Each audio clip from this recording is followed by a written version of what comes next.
Aquí. Ok.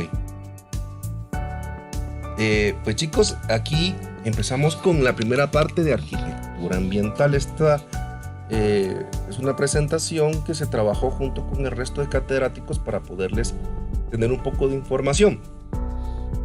La fuente de lo que vamos a hablar hoy es de la Unión Internacional de Arquitectos y data de 1999. Y la primera pregunta que surge es: ¿qué es arquitectura ambiental? Quiero que sepan que la arquitectura ambiental primero es una disciplina de arte y ciencia que se utiliza prácticamente por nosotros los arquitectos desde mucho tiempo atrás, antes de la modernidad. Uno de los más interesantes elementos es que realmente con el transcurso del tiempo esta ciencia ha ido evolucionando a tal punto que hoy en la actualidad pues utilizamos tecnologías que están a favor del hombre para poder mejorar el confort y sobre todo posteriormente pues que sea amigable al ambiente. Recuerden que actualmente las cuestiones energéticas son muy importantes. El gasto energético que produce un edificio es altamente grande y cuanto más tecnológico se vuelve, el consumo es aún mayor. Entonces esto aunado al crecimiento poblacional y al uso de los recursos pues ha venido a ser un apoyo muy importante para la sostenibilidad y sustentabilidad del medio ambiente. Algo muy importante es que los avances tecnológicos pues también han permitido las mejoras ambientales, pero incluso también han venido a destruir por completo el ambiente o a transformar el medio ambiente en natural y rompiendo por completo esa simbiosis natural que existe en los elementos existentes en un bioma o en un microclima o en un entorno natural que al ser transformado pues se rompe por completo y rompe muchos elementos que terminan siendo negativos para el entorno. ¿Ok?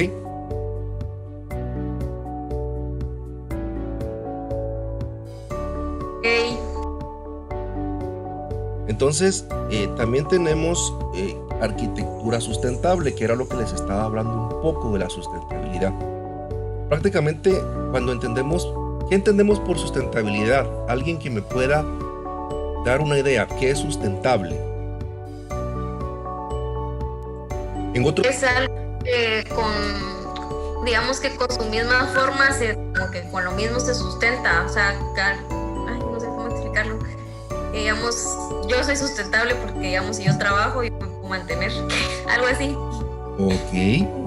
Ahora cuando hablamos, eso es sustentable, usted es sustentable económicamente. Y Ajá. cuando hablamos de sustentabilidad ambiental, ¿a qué nos podríamos referir cuando algo es sustentable?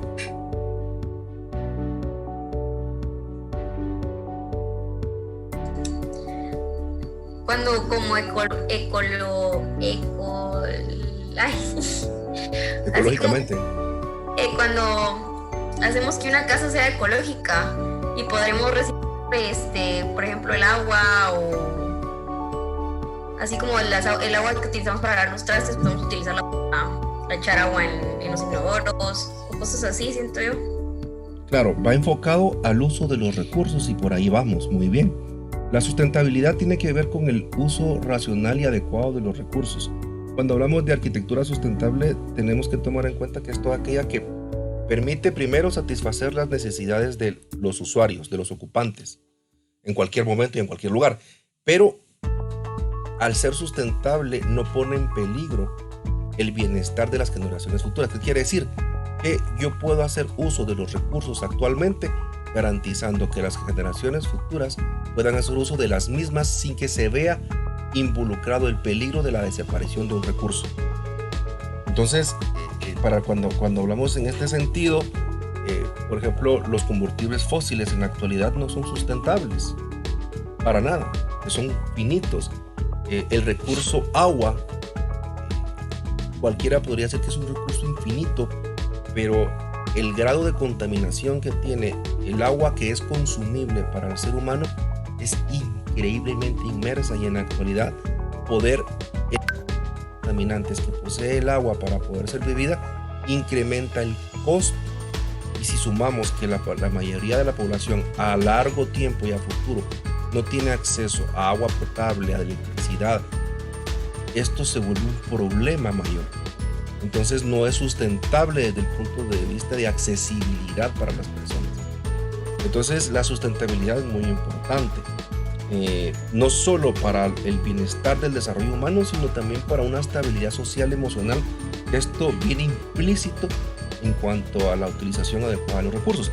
Veamos qué sucede ahorita con la problemática de los ríos en la época de que las fincas cañeras hacen y desvían los ríos. Yo estuve ahorita incluso las hidroeléctricas, yo tuve la oportunidad de estar ahorita hace unos cuantos días a la par del río Cabón, y me pareció tan triste ver cuánto bajó el desnivel del río. Y esto se debe al uso que se desvía unas hidroeléctricas o varias hidroeléctricas que se encuentran usando actualmente el caudal del río. Entonces aquí tenemos dos problemas, porque por una parte está la posibilidad de generar energía eléctrica, y por otro lado la parte social, y por otro lado la parte ambiental. Entonces este desarrollo sustentable es lo que tenemos que lograr, que haya una adecuada sintonía entre la economía, la sociedad y el recurso natural. Si una de ellas es más grande que la otra, entonces hay una variación en ese problema. Por lo tanto, por ejemplo, desde mi punto de vista, pues aquí no se respetó el recurso hídrico, no se tomó en cuenta la parte social, porque las personas viven de este recurso hídrico porque la naturaleza les provee un recurso que la gente percibe, y por lo tanto el turismo vive de esto, y la gente está muy molesta. Obviamente los intereses sociales deben de ser grandes, y por lo tanto ahí viene la parte de la corrupción, viene la parte de la poca ética ambiental que tienen nuestros gobernantes actuales, ¿verdad? Pero esos son otros 10 centavos y me puedo meter en camisa de 11 varas. Entonces la sustentabilidad es lograr que pues se pueda obtener sin peligro los recursos, usarlos actualmente, sigan utilizando con las generaciones futuras. Y tenemos que tener en cuenta que para que algo sea sustentable tenemos 3 pilares: económicamente sustentable, que la sociedad esté inmiscuida y que realmente sea partícipe de este tipo de actividades, y que la ecología desde el punto de vista natural pues no se vea influenciado negativamente. Vamos por el momento, la arquitectura sustentable, ¿lo tenemos claro? Aquí. Ok. Luego tenemos las ecotecnologías, y aquí va a haber un pequeño video donde este video es el que yo necesito que ustedes puedan observar y puedan responder en la plataforma. Okay. Ecotecnologías, yo les voy a pasar ahorita el link en el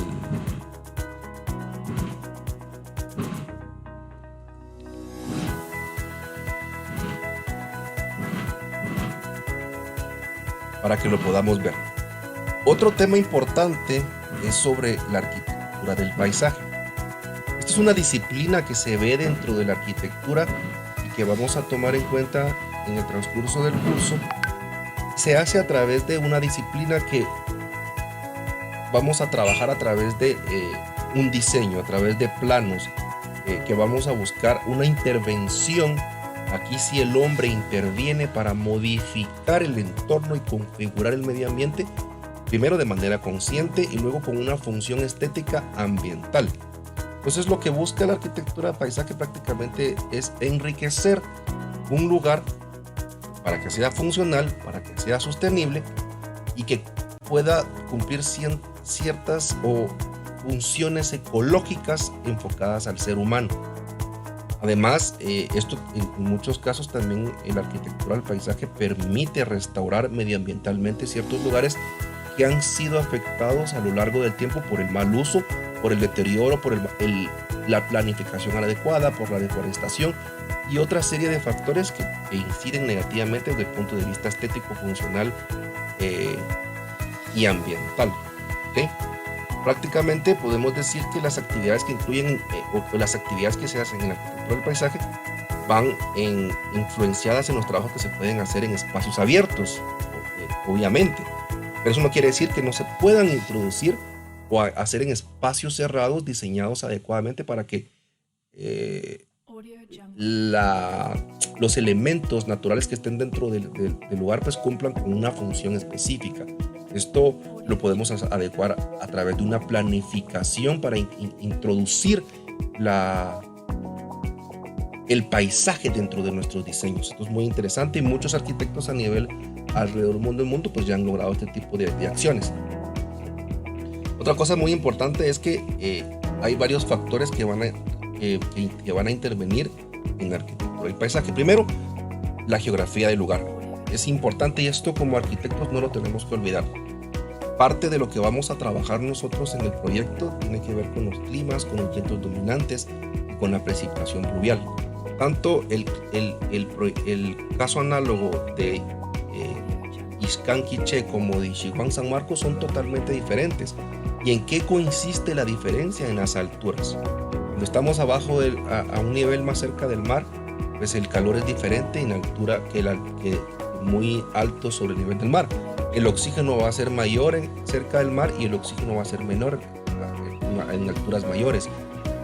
Las características paisajísticas van a variar, los tipos de plantas también van a ser totalmente diferentes, la tasa de lluvia, etc. Otro elemento también son los aspectos urbanos, porque es importante que la arquitectura de hoy pues, está subordinada a un conjunto de arquitectura de una zona. Que obviamente este tipo de arquitectura que le llamamos urbanismo, donde tenemos calles, avenidas, mobiliario urbano, etc. Entonces muchas veces la arquitectura del paisaje, o en la mayoría lo que busca la arquitectura del paisaje es agregarle un plus estético, pero también funcional y ambiental al desarrollo urbano de una ciudad. Y otro papel muy importante que juega la arquitectura del paisaje es el aspecto social, ya que está comprobado que provee una satisfacción emocional a los usuarios de un ambiente perfectamente diseñado y adecuado desde el punto de vista ecológico y natural. Además, algo muy importante es un factor ambiental, ya que si nosotros logramos identificar que ese es parte del trabajo que buscan los ambientalistas y un arquitecto del paisaje, los factores geográficos, tomando en cuenta el clima, el viento, la precipitación, las características naturales, las especies endémicas, las funciones que pueden proveer este tipo de especies, podemos mejorar ambientalmente un lugar para resolver ciertos problemas que van a mejorar no solo el confort del ser humano, sino que también mejorar aspectos ecológicos que no se habían visto al momento de hacer una intervención en un lugar. ¿Estamos bien hasta el momento? Lo que estamos hablando de arquitectura del paisaje. ¿Tenemos alguna duda?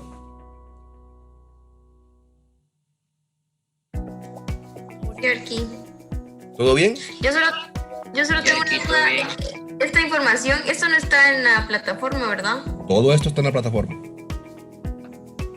Es que estoy metida, pero no me aparece. Todo está en la plataforma. Me aparece la carpeta de Google Drive, pero no me aparece esto.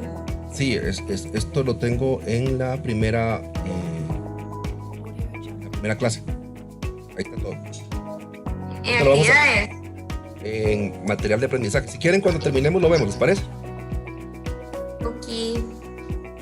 Bueno, el siguiente tema que hoy vamos a ver es la orientación. Creo que esto todos estamos un poquito más empapados. William, cuando hablamos de orientación, ¿qué crees vos que es importante como arquitecto tomar en cuenta la orientación? ¿Por qué es importante?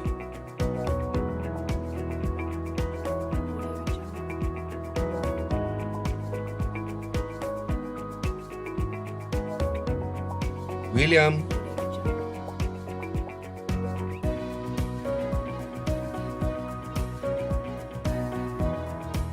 Alguien que le diga a William que se coloque en la computadora.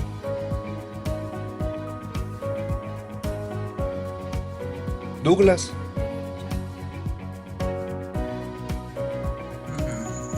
Hablando de la orientación, pues yo diría que es importante por cómo se ubica el soleamiento y los vientos.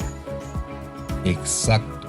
La orientación nos permite lograr un confort dependiendo del soleamiento, los vientos, y esto lo podemos lograr identificando la latitud. Por ejemplo, algunos conceptos que están excluidos en orientaciones que manejamos constantemente son latitud, que esta es la medida en grados que existe en cualquier paralelo tomando en cuenta la línea del ecuador. Entonces la latitud de un punto se mide hacia el norte o hacia el sur y así definitivamente. Entonces cuando nosotros vamos a tomar coordenadas geográficas vemos la latitud y la longitud. Y la longitud es la medida del arco que comprende el meridiano de Greenwich. Prácticamente, únicamente son 180 gramos de este a oeste, ¿verdad? Por ejemplo, Guatemala está entre latitudes 14 y la longitud 90 grados, aproximadamente a un nivel del mar de 1508, pero obviamente esto va a variar. Yo he estado en lugares donde estamos a 2000 metros de altura sobre el nivel del mar, a 200 metros sobre el nivel del mar, a 600 metros sobre el nivel del mar. Aquí vemos cómo está Guatemala ubicado aquí aproximadamente entre el meridiano de Greenwich, ¿verdad? A partir de cero, dónde está ubicada Guatemala. Y entonces es como podemos nosotros identificar. Con el GPS pues nos permite de una manera mucho más fácil poder identificar el lugar donde vamos a estar. La latitud pues ya sabemos que es la distancia entre paralelo con respecto al ecuador. El meridiano de Greenwich es de manera vertical, para que está que divide de esta manera. Aquí podemos ver los continentes, y la línea de ecuador pues es de manera horizontal, si lo queremos ver de esta manera. Entonces hacia arriba y hacia abajo está el polo norte y el polo sur, y en cambio en el meridiano de Greenwich pues lo que tenemos aquí pues prácticamente es el hemisferio occidental y el hemisferio oriental. Así es como definiríamos la situación. Aquí tenemos una gráfica que nos permite entender la latitud. Aquí vemos la localización geográfica y esta sería la latitud, y aquí la longitud con respecto al meridiano de Greenwich, la localización geográfica.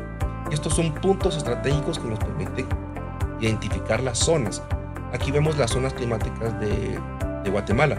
Aproximadamente aquí, perdón, ¿sí? Disculpe la interrupción. No sé si usted está compartiendo pantalla. Sí, estoy compartiendo pantalla. Se quedó, al menos a mí se me quedó donde están los enlaces. Yo lo estoy viendo aparte, pero sí me estoy perdiendo. Ahorita Ahí está. Ahorita sí ya. Ajá. ¿Ya? Ok. Ya, ahorita sí.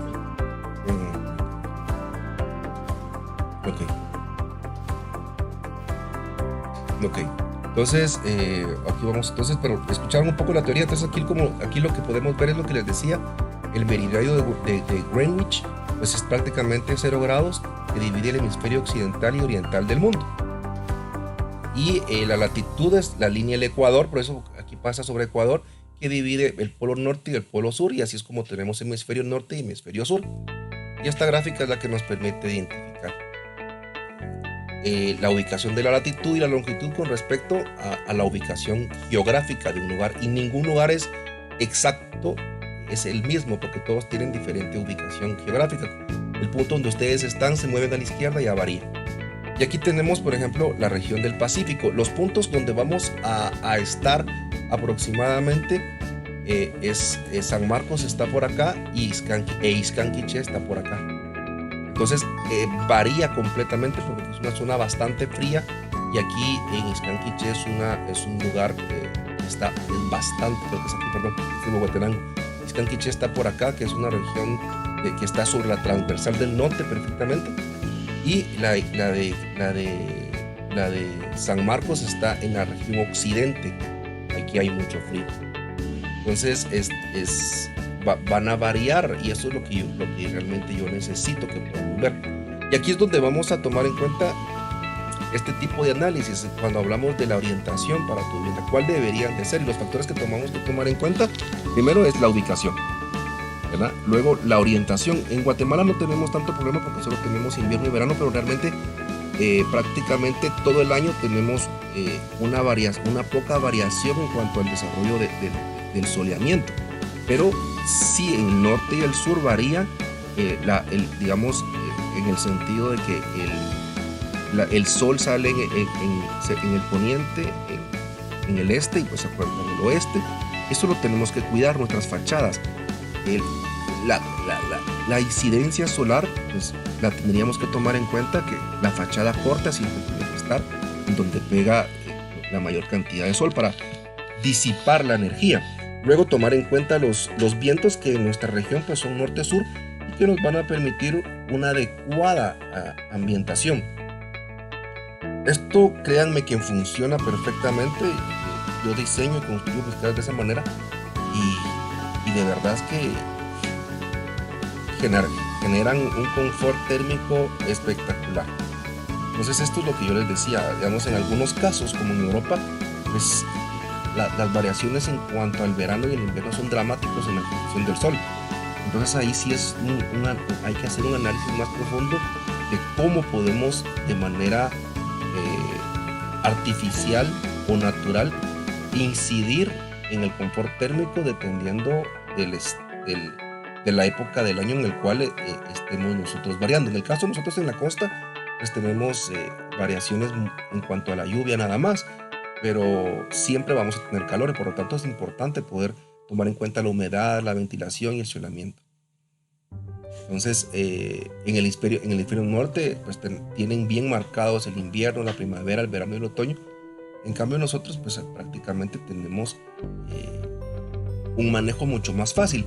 En el verano pues hacen temperaturas arriba de los 40 grados centígrados y en invierno pues abajo de los 0 grados centígrados. Por lo tanto las medidas son extremas. ¿Cómo podemos hacer para que una misma edificación funcione en dos climas extremos al mismo tiempo? Entonces ahí vemos la posibilidad de poder orientar adecuadamente las fachadas dependiendo del lugar donde se van a encontrar.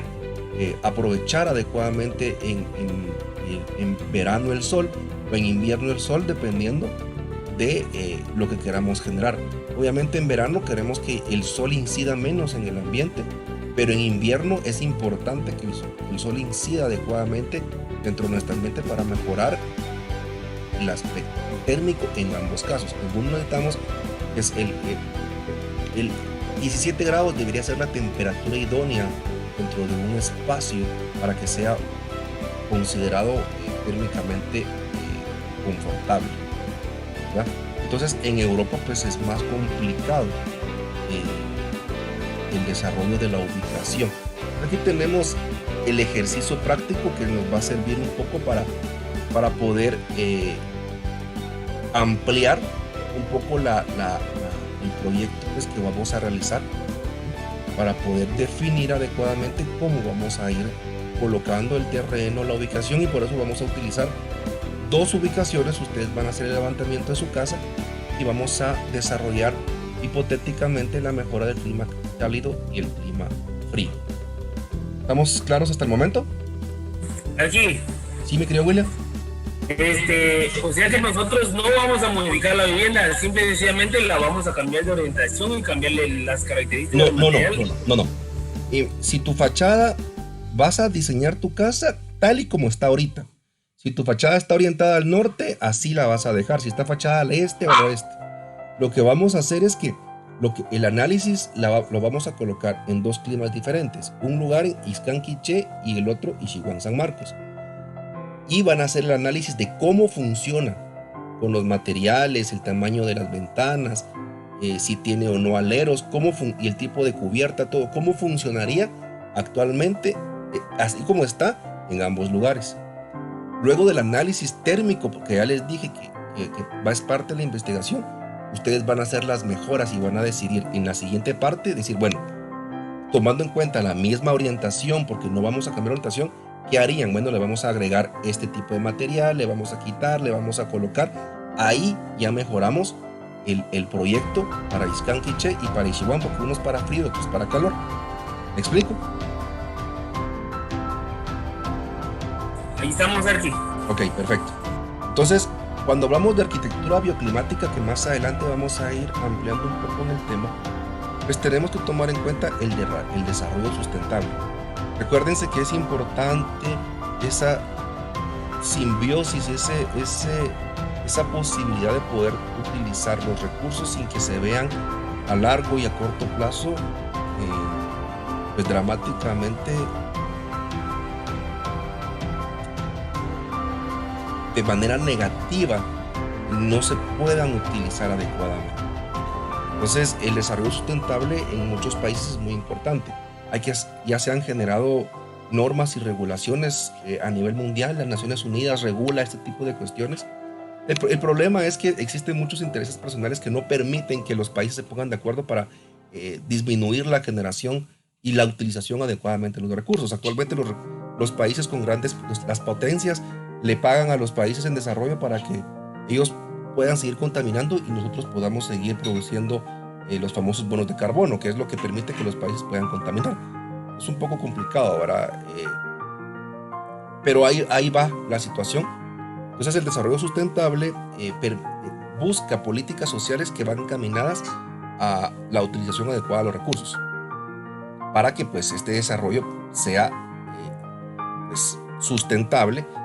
Tienen que tomarse en cuenta las necesidades actuales de todos los habitantes del planeta y no solo de un grupo. El desarrollo sostenible, digamos, es el que logra mantenerse por sí mismo sin que se vean afectados los recursos del planeta. Eso ya lo hemos visto.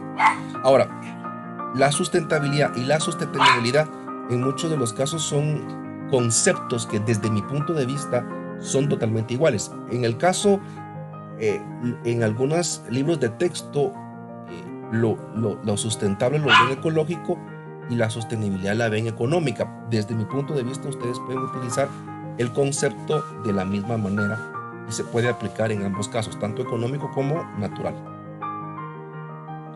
En el caso de este texto, ellos establecen que los términos dicen que son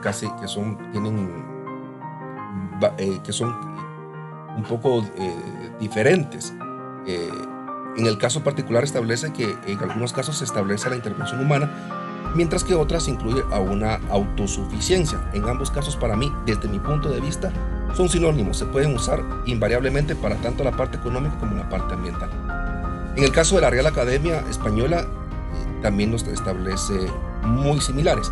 Lo sustentable es que se pueda sustentar o defender con razones, y lo sostenible es un proceso que se puede mantener por sí mismo. Por lo tanto, desde mi punto de vista, tanto la sustentabilidad como la sostenibilidad son sinónimos.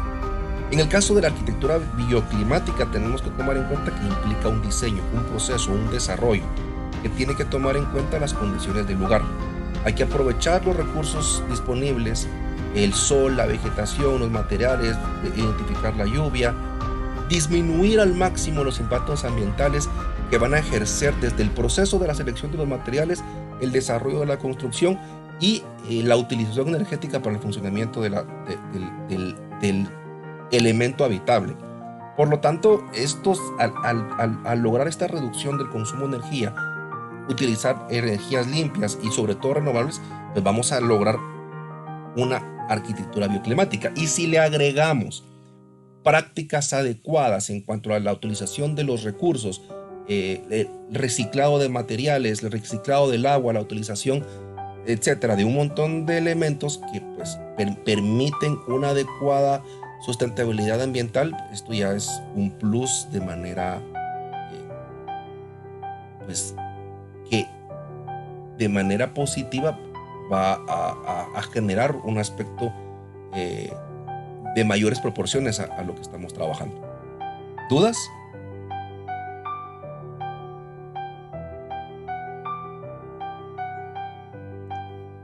No, Arqui. ¿No? Ok. Y por último, lo de la jardinización. A mí me encanta esta cuestión, aunque hay que ampliar un poco la información. Muchas veces carecemos de información adecuada de cómo mantener las diferentes especies que tenemos en nuestro lugar. A mí me gustan las rosas y realmente he tenido problemas en el cuidado de estas plantas que son muy delicadas.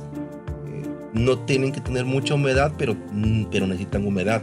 Deben de tener sol, pero deben de ser adecuadamente adecuadas al sol. Sufren de muchas enfermedades, pero también generan un confort. Es importante en cuanto a este tipo de cuestiones. El jardín es un elemento importante dentro de la arquitectura.